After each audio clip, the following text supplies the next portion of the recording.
Today we'll be talking about quality of life and testosterone in KS and what do we know. So this begs the question, let me just ask you, what is your quality of life? How do you ask that question? What is your quality of life? Is it good? What's good about your quality of life? What aspects of your life make you feel like you're having a good quality of life or a bad quality of life? It's not just a question of feeling good or feeling better or having few symptoms. In the literature, you read many times that therapies are offered for XYZ condition, and they'll say, you need to take, and I love like the Cialis ads or the Viagra ads, this will improve your quality of life. Well, we all know what quality of life they're talking about, but very often people say that they want to improve their quality of life, but what are they actually saying? When you get up in the morning, it's a perfect day? We don't know. So we're going to investigate a little bit about what quality of life really is and why it's important to measure it. So what is it? Basically, it's a subjective sense of well-being. When you wake up in the morning, sometimes you feel a little off. Sometimes you feel like, I think I'm going to have a good day. I'm not brooding about anything. Everything seems to be well inside me today. But it's also the difference between the hopes and expectations of a person and their present experience. Take, for example, a person who's trying to get a better job. You are kind of satisfied, you have an okay quality of life, but certainly if you got a raise or you got a promotion, then you perceive that your quality of life would be much better, and there's a hope to hang on to. But let's say that you're passed over for that job, or you don't have the skills to get there. Where does that leave you? It drops your quality of life very low, because then it begins to affect what? Your self-esteem, because you think, oh my gosh, I wasn't good enough, I'm not qualified enough to participate in my own life, therefore my quality of life is beginning to decrease. It's also related to the degree to which a person enjoys the important possibilities of his or her life. We have to feel like there's something yet beyond us. Is anyone here the master of the universe and you have all the money in the world and your children have all graduated Harvard and are gazillionaires? No. And is that really where we want to go? Maybe not. We just always want to have that hope or a possibility that we can do a little bit better, we can get a little bit farther, and that we can improve our overall happiness. And it's also about the perception of the search for meaning in one's own life. Everyone asks from the time you can almost discern, say, about the first grade, why am I here? What am I here for? What can I do? What am I good at? Where do I belong? And so these are all features that really define what quality of life is. There are many psychosocial concepts that go into what we call quality of life, and some of them are self-esteem. You know what good self-esteem is. What is it? You have confidence in yourself, you're good at something, you can do something. What happens when you don't have self-esteem? What does that mean? You feel bad about yourself, and it's not only that you feel lesser in yourself, it's also perhaps that you perceive others perceive that you're lesser than yourself. So it's not only your self-perception, but it's what you think other people are thinking of you. And that all has to do with self-esteem. Self-concept. Who am I? What am I good at? What are the things that will optimize my life? And then body image. And it doesn't matter if you have a congenital this, that, or the other. Everyone, every day, when you're looking in the mirror, and I know you do, when you're shaving or you're combing your hair, if you have a bad hair day, or you especially don't look good, or you don't like your outfit for that day, or you don't feel clean and spiffy, you feel a little grubby, then your body image actually goes down. And so that's really important in the way that you perceive yourself, because it affects the way we transact with others. And then there's depression. We all know that depression can take your mood and affect low. It reduces your effectiveness in your communication. It reduces your self-esteem. Sometimes it takes you away from the very communities with which you want to transact, and so you become isolated. So in the context of KS and some sex chromosome aneuploidies, sometimes some of the behaviors and psychocognitive problems, these disorganized behaviors, the communication and social impairments, make KS boys and other sex chromosome aneuploidies especially vulnerable to emotional problems and isolation because they don't transact well with others. They have been told or they feel like they're not good enough or they can't learn or they need special help. And so this all goes into the baseline foundation of how they feel about their lives. But what extent the behavior and the psychological features or consequences of social impact or hormonal deficiencies are yet to be determined. We know, my KS men in here, if you're low on testosterone, how do you feel about yourself? Shout out. Anyone who's ever been low on testosterone? Any KS adult males in the room? Low. You feel low. And how do you feel low? Like depressed. Okay, so you have body image. You feel depressed. I'm sorry, you feel depressed. You're being too verbal for us. Okay, I'll just make the faces. It's really bad. You don't feel well. You don't feel like getting along with others. You don't seek company. But and that could be part of the hormone thing. Are there any women old enough in this room to have been in the cohort of menopausal therapy with estrogen? Okay, so they monitored that not on the basis of your estrogen or sometimes on bone density, but basically it was a quality of life issue. Can we reduce your symptoms of hot flashes and things like that? So hormones are very much related to these psychosocial concepts. Okay, so psychosocial issues often associated with androgen deficiency are communication problems. You know that language-based and cognitive disorders can create problems when children are trying to communicate their needs or trying to transact with others.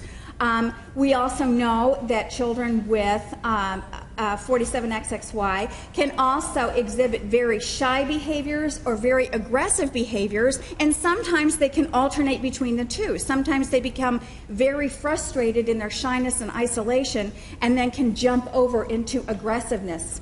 Impulsivity is another one, just shouting out and not being able to control themselves. And when they get into trouble with others or are disciplined over and over and over again, stop, don't do that, be quiet, be like the other children, it affects their self-esteem.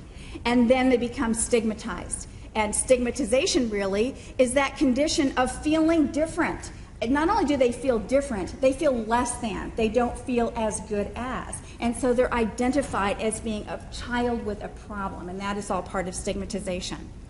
There can also be co-occurring psychiatric conditions we all know about, such as attention deficit and hyperactivity disorder, just overall clinical depression.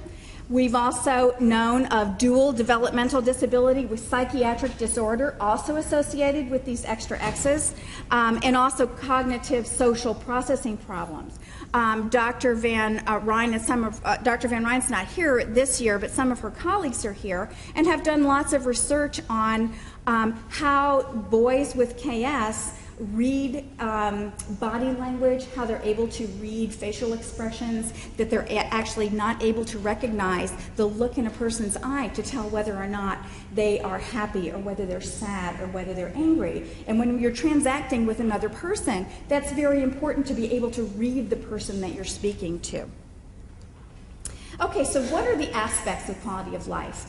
There are basically three that we're going to kind of take apart and explore right now, and that is the sense of being. Who am I and what am I right now? How do I feel in my own skin? How do I feel in my own heart? And how do I feel in my own mind? That is my sense of being. And then there's the issue of the sense of belonging. Where do I fit? Do I fit in my family? Do I fit in my school? Do I fit in my community of friends? All about belonging.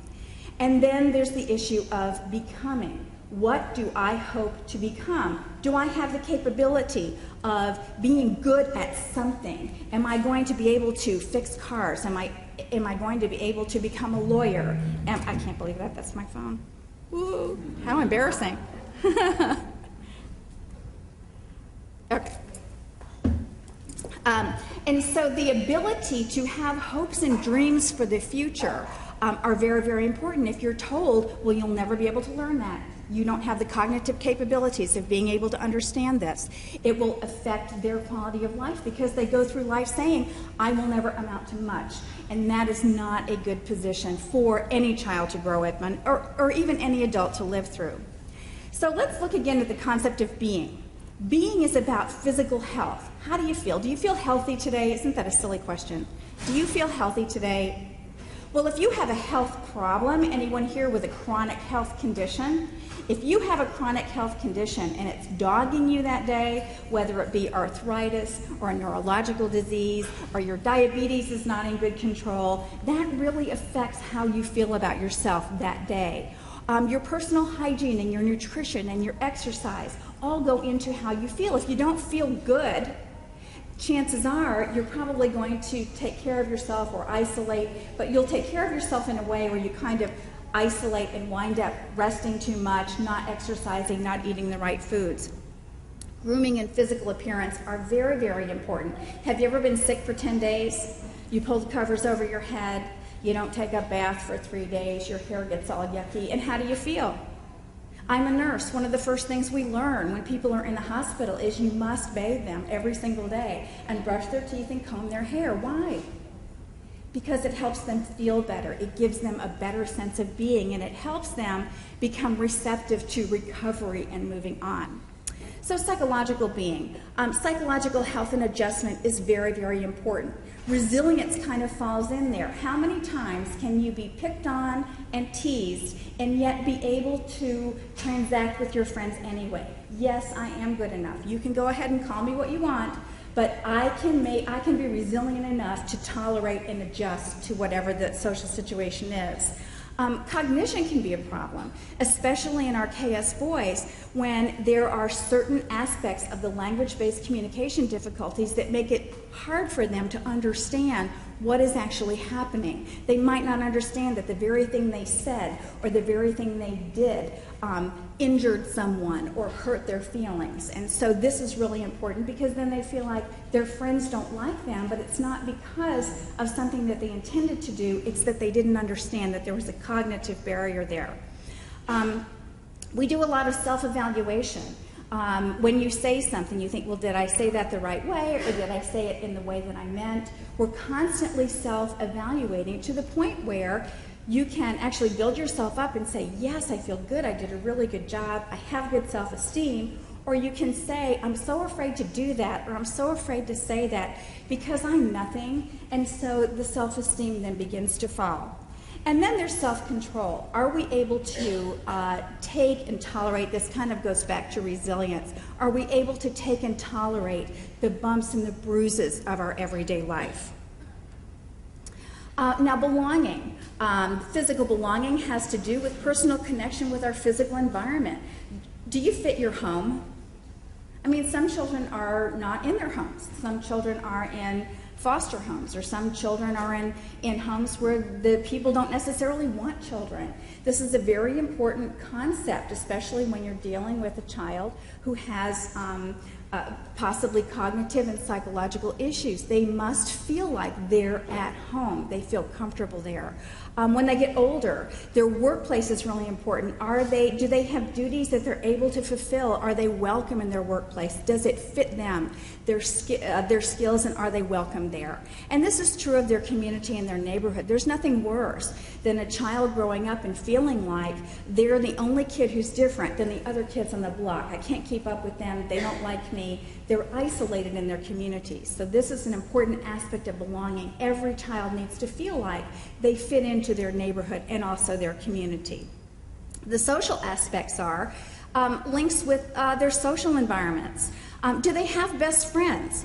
Are they able to do that? Often children with KS and other disorders isolate unto themselves so that they really don't share on the childhood level, and that's a really important aspect of growing up and gaining important social skills later in life. How do they transact with family? Are they the special child? Are they the child that gets all the attention and might possibly be resented by others? It's a very uncomfortable thing to have to talk about within the family. But family, the way the affected child fits into the family is very, very important. And then whether or not they have friends. Sometimes friends come into your life and then friends leave. It's very important for them to feel like they have that sense of community, a sense of peers. And one thing that KS&A does, I think, in a meeting like this, drawing families together, there are boys and girls meeting other boys and girls who are like themselves. And so it creates another friendship community for them. Co-workers are really important. For the adults with KS, sometimes co-workers aren't even aware that that person has KS, but they might think that something might be different, but they don't know. It's very important that people with KS feel like that they are on an equal footing with their peers, with their co-workers, and also with their community. And then becoming is all about purposeful activities. Our ability to set goals and express our hopes and wishes is what kind of drives us throughout our lives. I want to become a scientist. You may want to become what? A better real estate agent. You may want to become, you've got to have those dreams out there, and it's important that the children have these opportunities. They must find their competencies. You can't always be bad at something, so they must find the things that they are really, really good at so that they can develop competencies. And, of course, domestic activities with small children, we call those household chores. It's really important that they become part of the family in every single function, that they do the dishes, that they make their beds. I'm a mom, and I know that doesn't work out most of the time, but when they get older, paid work, working part-time in a store, or volunteerism. And then there's the promotion of relaxation and stress reduction, which often in our American society we don't pay much attention to for anybody, because we just work and work and work. We go to our professional conventions. We rarely have time for holiday. I think the Europeans have it all over us, because they go on holiday maybe for 4 to 6 weeks during the summertime, and they have that special time of respite where they can restore themselves. It's really important for everyone, especially children who are so bombarded with the fact that they might be different, that they have to go to school, they struggle in school, that they have to have special external therapies over and over again for all these special needs. They never get a rest just to play and be a child, and that's a very important thing. So visiting with family and friends, and also holidays and vacations are important there. So how does this relate to KS? This is true for children or adults. Androgen deficiency in KS is known to be related to low energy. How many people know that? They suddenly, what happens? They sleep a lot. They might, what other low energy? Lack of motivation. We know that it's really important for all children, especially kids with KS, to have physical activity. If you have low energy, do you want to go run around the block? Do you want to hop on your bike and go somewhere? No. So low energy can be one of those outcomes of having low androgen. Physical functioning and emotional functioning and social functioning, as well as mental and eventually reproductive functioning. I'm not talking about reproduction libido, but more like the physical attraction part, because there's a lot of interpersonal negotiation that has to go on when you're attracted to another person. But all of these things, if you have, for a guy with KS, if you have low testosterone, all of these things are affected. And all of these things together add up to a certain aspect of quality of life. So have we passed out the sheets yet? Okay, what we're going to do is a little activity. This is actually an instrument from James Varney. It's called the Pediatric Quality of Life, but it also would apply to adults. So this is an instrument that can be used from age 2 through adulthood. It's a scale. We're actually going to take it together, and then I want you to, you're going to take this test, you're going to answer this questionnaire as if you're talking about your child. If you are the person with KS, go ahead and answer it. If you're a teenager with KS, go ahead and answer the questionnaire for yourself. But if you are the parent of a child with KS, then you answer the questions according to how you think your child would score, how you think your child functions.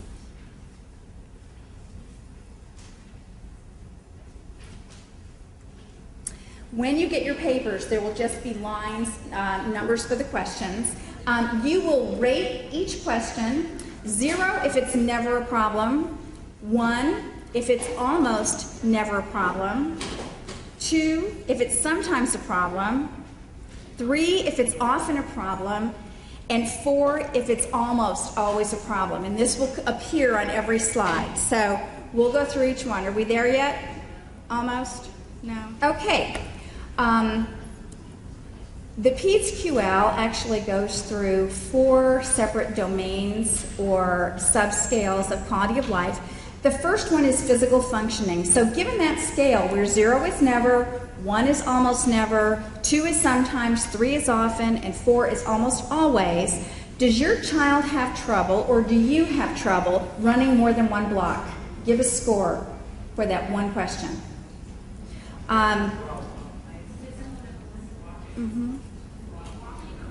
I'm sorry, walking. I jumped the gun. You need one? No, you're asking if the child is difficult rather than to. Yes, if your child has difficulty, and within the past month, let's say within the past month, has your child walking more than 1 block? Has your child had trouble running? Participating in a sports activity or exercising? And if you're the KS person, answer it for yourself. Lifting something heavy? In the past month, did he have problems taking a shower or a bath by himself? Can you tell us which number you're on? You want us to Yes, 1, 2, 3, 4. Taking a shower is number 5. 6, has your child had problems doing chores around the house?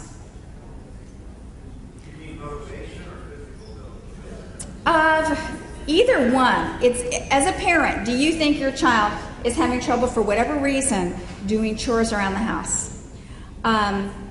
Within the past month, has your child complained of having aches or pains? That's question 7.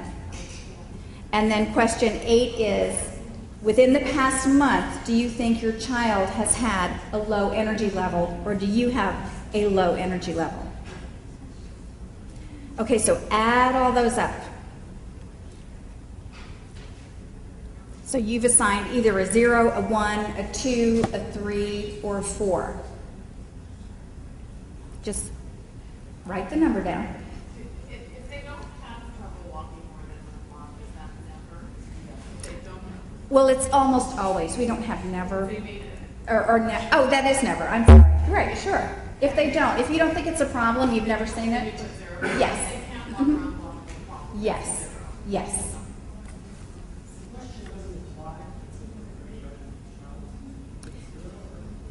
Is it an infant? I think you can apply this to a 2-year-old. Is he walking? Okay, then just say walking or getting around. Oh, I see what you're saying. Yeah, just put 0. That won't affect his quality of life for sure. Okay, on to the next, emotional functioning. These are questions 1 through 5. Within the past month, do you feel that your child or that you have been feeling afraid or scared in any setting? The second question, how would you rate within the past month your child feeling sad or blue? Within the past month, do you feel that your child has had trouble sleeping? Oh, feeling angry. You know, watching the clock here. Feeling angry. That's number 3.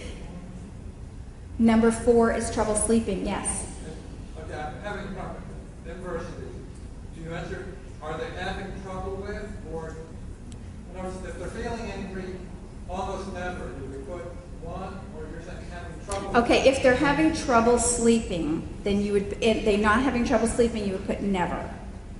Okay. I was, okay. We were doing the double negative thing? Well, you were saying, are they having trouble with? Oh, trouble, I see what you're saying. Okay.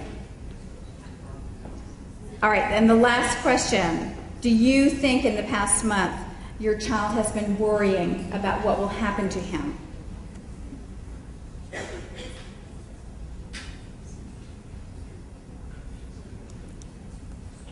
Okay, moving on to social functioning. There are also 5 questions here. The first one, within the past month, do you think your child has had trouble getting along with other children? Number 2, other kids not wanting to be his friend. Number 3, getting teased by other children. Number 4, not being able to do the things that other children his age can do. And number 5, keeping up when playing with other children. So this one's different because a high score means he's functioning. No, it's the same. So if he never has trouble keeping up with children, then that's a better function. You've got a thing in here that you're supposing that there's a problem. That's not Yes. suppose there's a problem. These can make your gradations work. It's really not very clear. Right. We'll have to write to Dr. James Barney about that. Okay. I'm sure he'd appreciate the feedback. Okay, let's go on to school functioning. Do you think your child has trouble paying attention in class? The second question is forgetting things. Keeping up with schoolwork. Missed school because of not feeling well. Or missing school to go to the doctor or to the hospital. So you all have numbers there. You have a stack of numbers. In the real questionnaire, we would transform these to a different scale, and it would reverse so that from 0 to 100, 100 would be greater quality of life. But these are raw scores, so really the lower the number is the better quality of life. I know. Okay, well that's why we reverse it.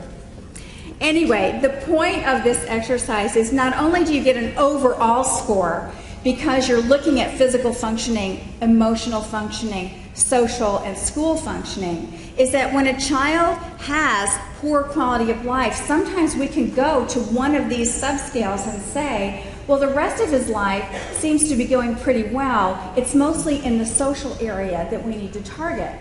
So diagnostically, that will tell us something. Perhaps we need to work with the school or with other therapies in order to boost up this one particular thing. So having answered that as a parent, how do you suppose your child would have answered those same questions? Do you think that you would have come out the same or different? About the same? These instruments have been used in disorders like Turner syndrome and polycystic ovary disease in girls, which is also a hormonal-based disorder. And amazingly, the parent and the child forms come out quite different. The parents perceive that the child's quality of life is much poorer than the child perceives. So I think that's really interesting. We worry about our children so much, and sometimes we assume that they're struggling in areas when they're not, and then sometimes we miss the areas that are really central to what's taking their quality of life down. So, androgen deficiency affects several body systems, including the brain and the nervous system. It can affect them with fatigue, the inability for them to concentrate or focus, psychosocial problems. We heard from Dr. Ross today about cardiometabolic risk, that body composition can be changed, that body composition changes, the body has increased body fat that can lead to future heart disease, that they have poor lipid profiles earlier in life than other non-affected children, and that they might possibly develop insulin resistance. We also know that I think it was Dr. Rogel who was talking about building the bone early in life before we start to lose the bone. All of these things are related to testosterone. So the magical question that you see on the discussion board groups, and you hear conversations, and you hear in the doctor's office, I don't know who started this, it was on it's a thread on the discussion boards at KS&A, and it was to T or not to T. I guess that's the question. So we also heard today from Dr. Rogel about the many forms and dosages of tea that are used today, and they're the patch, they're the gel, the patch, and the intramuscular. But what's, from the kids' point of view, what's wrong with each of these? The kids who use the gel, what do they complain about? They don't like the way it feels, and they don't like the way it smells. Maybe it's the intense alcohol smell, I don't know. And the patch, what's wrong with that? It's the irritation and the fact that they have to change it. And then the intramuscular, obviously, nobody likes to get shot, so that's always a problem. So the issue here for parents and kids who are old enough to decide for themselves is that there currently are no medical guidelines for how and when to treat KS-related androgen deficiency, especially in children. Is it that we want to give testosterone to make their serum testosterone rise and then just call it a day? You know, you started off in the 200 and 300s and now you're at 500, so now you're fixed? Maybe not. Maybe we should be looking at some of these other variables and features that are associated with androgen deficiency, such as the body composition and the bone mineral density. Dr. Ross also, just before me, quoted Dr. Wickstrom's 2006 study with a cohort of 47 Finnish boys, and concluded that the boys had sufficient T to allow normal progression of puberty, so there was no evidence or indications for why we should supplement that. But she was looking at Tanner stage, testicular volume, bone age, BMI, and reproductive hormones. So the question is, are there other variables that will show us that giving testosterone therapy will improve their quality of life in other ways? Other important yet under-investigated variables to consider are these psychosocial parameters. When you go to the doctor's office, does your child get a self-esteem screening? No. Does your child get a quality of life screening? No. So if you have a baseline assessment of their psychosocial condition, and then they go on T therapy, if their serum testosterone rises by only maybe 100 milligrams per deciliter, it doesn't really show that much improvement in the serum testosterone, but the quality of life may have improved incredibly. So these are things that we haven't looked at yet. Dr. Fennoy and I are doing a study at Columbia hoping to look at just these things. In the beginning, we're not actually doing a testosterone trial because of, as Dr. Ross said, the tremendous expense of it. But we're looking at the correlations between serum testosterone levels and self-esteem, self-concept, quality of life, and depression as a baseline so that we can then take that evidence and add possibly a future trial. We also want to compare affected boys to unaffected boys. Body composition and the establishment of metabolic syndrome is another way to track whether or not testosterone therapy is going to be effective. We know that early in childhood, KS boys develop increased visceral fat, and this is directly related to a metabolic syndrome type status. We'll also be looking at insulin resistance. But let's look at that baseline, put them on testosterone therapy, and then see if their body composition changes so that they have less visceral fat. It reduces their cardiovascular risk.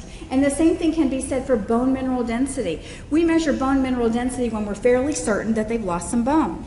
Well, let's look at these kids during puberty to see when is it that we first start to see that osteopenia or that first slight loss of bone.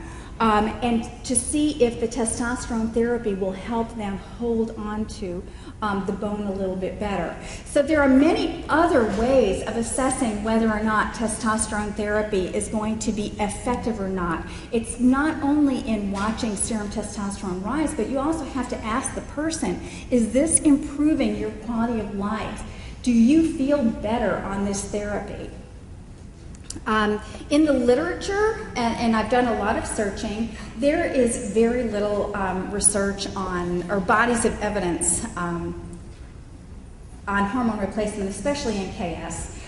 Certainly a little bit in adults, but most of the bodies of evidence on hormonal therapy are in menopausal women, and quality of life was the very thing that they asked us. Does this improve? Are you able to sleep better? Does this reduce your hot flashes? These are all related to women. There's more evidence now for andropausal men. We call that menopause, I guess.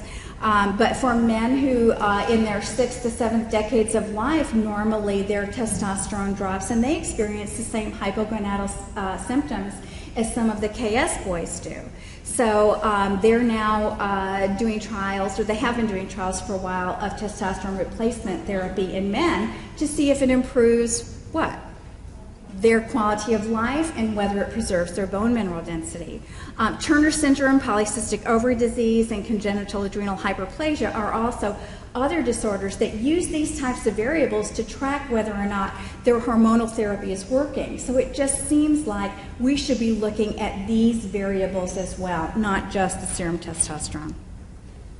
Okay, there's been an underassessment of quality of life in hormone replacement studies. In the ones that I've read, especially related to KS, they'll say, well, testosterone therapy over 5 years will improve quality of life. And so you page through the paper and you say, well, that's great. Like, what part of quality of life? Well, I guess they just asked them, did you feel better? There's a lot more to quality of life than feeling better. So this tells me in our science and the way that we go forward, these are important areas that we need to investigate, not only overall quality of life and sense of well-being, but what parts of quality of life does it affect? Does it affect your body? Does it affect your psychological outlook? Does it affect the way you transact with other people, your vitality? These are all things that I think we need to be looking at in KS. Well, what I meant to say was the objective reports also fail to show any data. They're not measuring quality of life. They're just saying, well, do you feel better after 6 weeks of this or do you not? So we need to generate more data that shows objectively where the quality of life, how much it's improved, and where in those domains has the improvement happened. So once again, this is like the third time you've heard this today, but there's so many unanswered testosterone therapy questions. What dose and route is optimum? Dr. Rogel prefers in younger children to use the intramuscular injection, and there are many, many good reasons for that. But how do we create therapies where people will continue to use them? We've already heard that some of the adolescent boys, you give them a pump, they'll use it for how long? And then they don't use it anymore because it's a hassle, it's messy, it smells. So we have to start thinking of perhaps alternate ways. And we talked about the pellet early this morning as a possible alternative. At what age or developmental stage should therapy be initiated? Well, you all know with any boy going through puberty, it doesn't happen at age 12.5. Puberty may begin at age 9, or puberty may begin at age 14. So it's not so much age, and it's not really even Tanner staging of the genitals. There are many other factors that go into finding, and growth, of course, of assessing when puberty begins. And so we need to investigate that more clearly and find out, should we be initiating therapy peripubertally? And onward. So we just need to do more research. And by what measure will therapeutic benefit be monitored? So you put testosterone in, and then you measure the testosterone out. Well, what other measurements are we going to take to show, or to collect, in order to show that testosterone therapy is being effective for that person? And then there's the question of how will future health be monitored in regard to hormone replacement therapy. Nobody, no healthcare provider wants to hurt your child. We don't have any indication right now that testosterone therapy is going to hurt your child, and yet we don't have longitudinal cohort studies that show people or males that have been on hormone therapy for 45 years don't have an increased risk for some other disease. So that information is yet to be figured out. And so under that, we need to figure out what future health risks must be surveilled. What are the things that we really need to watch? Do we need to especially watch bone? Do we need to especially watch cardiovascular disease or brain function? These are still all unanswered questions. So coordinated effort is really needed. The literature right now does not have enough supportive evidence to develop testosterone treatment guidelines. Someone asked the great question about the pediatrician and an endocrinologist, and just your garden variety endocrinologist, pediatric endocrinologist, can't agree. It's an individual decision for them to place your child on therapy, and how they're going to do it is just kind of out there. There are no published guidelines, and guidelines must be based on clinical evidence, and we don't have enough clinical evidence to build those guidelines yet. We need to really study KS using or looking at their physical traits, their psychosocial, cardiometabolic, bone parameters, and these need to be collected all across the lifespan, from the time that they're infants all the way until they're full-grown men. More research funding and KS subject participation needs to lay the groundwork for the development of future treatment. We need all the KS kids that we can in all these areas of research so that we can begin to build this body of evidence, so that we eventually will be able to establish guidelines that will take very good care of not only your children, but the generations of children behind it. So the pathways to progress on this is to systematically build testosterone therapy evidence on all domains of health: the physical, the psychosocial, the psychocognitive, the psychoeducational. All those things are really important. And being willing to participate in research so that evidence will accumulate. And I think the biggest thing of all is for you all as parents, as families, as healthcare providers, to continue your valuable dialogues and queries, because the more questions that we can ask and the more answers we try to find for your questions, the more we will advance this science along the way. Thank you.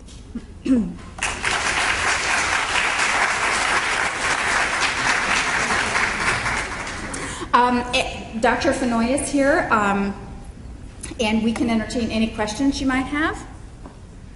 I'd like to make one comment. I'm chair of the research committee on the board of KS&A, and we have implemented a method now for researchers to submit their IRB approved, so their institutional review board approved research projects to KS&A, so that we can list them on the website, so that you'll know that these projects have been reviewed by the institutional committees and approved as safe and appropriate for study, and that you will have more information about what is available for you or your child to participate in. Any other questions?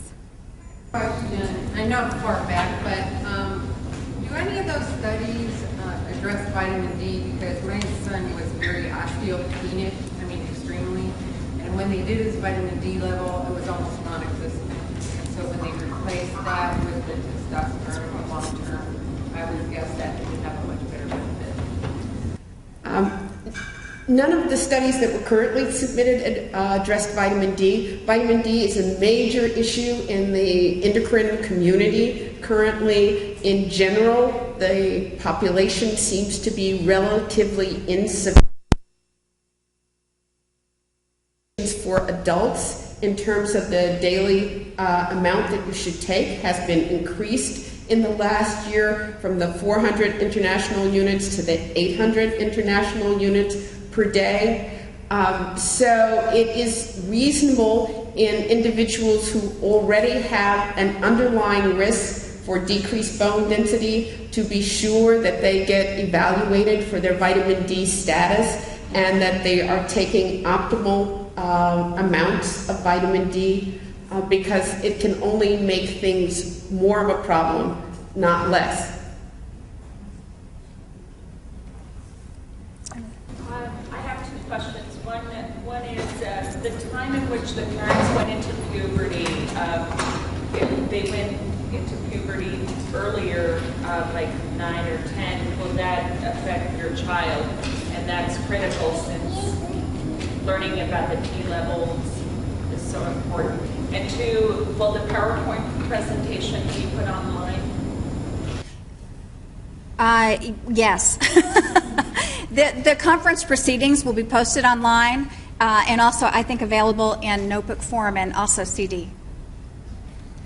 The question about timing of puberty the answer is that timing of puberty does seem to be a bit dependent on family patterns.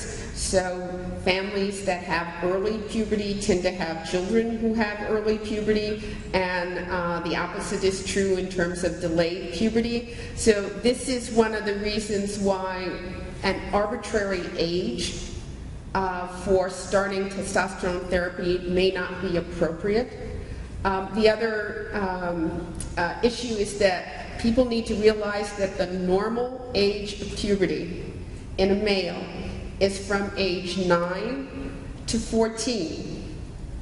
I mean, the normal age to begin. So it is normal to begin at 9, or it's normal to begin at 14. These two children don't look anything alike. The child who begins at 14 versus the child who begins at 9, they look totally different because one's in puberty and one's not. But both are perfectly normal, right? And for girls, it's 8 to 13 and a half. So since we have such a wide range for the normal onset of puberty, it's very hard to pick one age as the age that all boys with KS should automatically be put on testosterone. So can the experts in KS accurately determine when a child started puberty? There are biochemical markers of the onset of puberty as well as physical markers for the onset of puberty. So you can look at hormones and tell whether a person has moved from the pre-pubertal state to the early pubertal state. So that's easily diagnosable. So frequently, like in my practice, I tend to monitor children every 6 months after the age of 9 for boys to see when puberty starts, because I'm not going to have any magical way of knowing for any one child.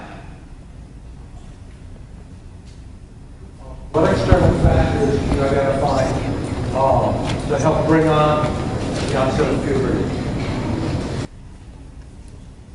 I mean, most of the factors seem to be familial, genetic, but there is a tendency for excess weight to be associated with earlier onset of puberty. There's a whole new area of endocrine research on endocrine disruptors.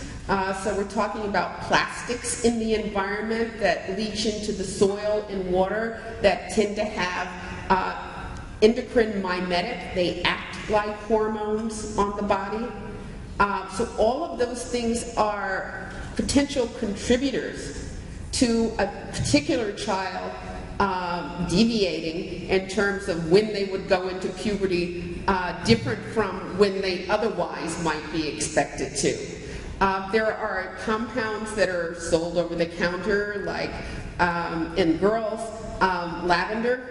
Lavender has estrogenic activity. So we've seen some girls where the parents were bathing the child in lavender bubble bath, and they start pubertal development early. So, I mean, there are a number of things that have hormonal activity that are not hormones that are in the environment, and one has to be careful about them. I'm thinking things even like, I read this a while back, something about with puberty ages coming down in this country, it was being attributed even to exposure of what they're viewing on TV and things of that nature, with the exposed, like sexual. That hasn't been as clearly shown to be responsible for change in the timing of puberty, but more an issue about the behaviors that children engage in and how they respond to information and how other people interact with them.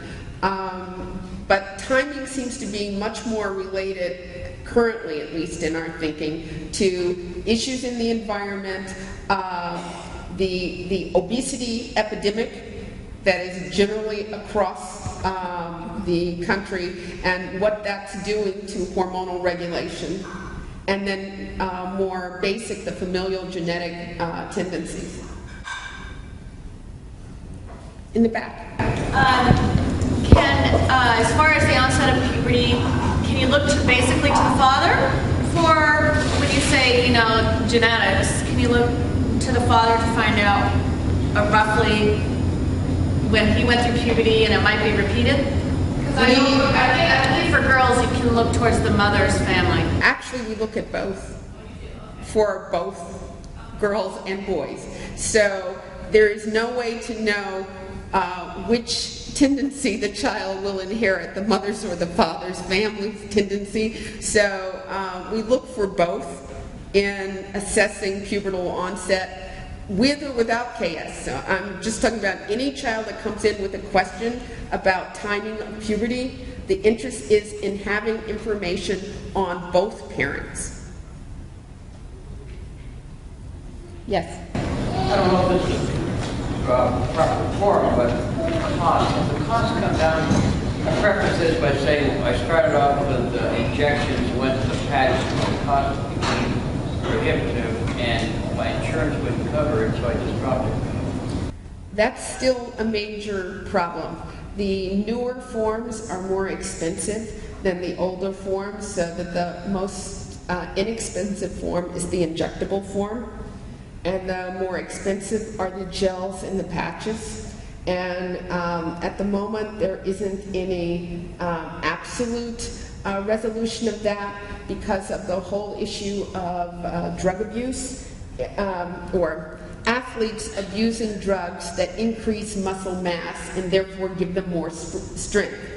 Testosterone is a controlled substance, just like heroin and morphine, and that creates barriers to getting continuous prescriptions for medication.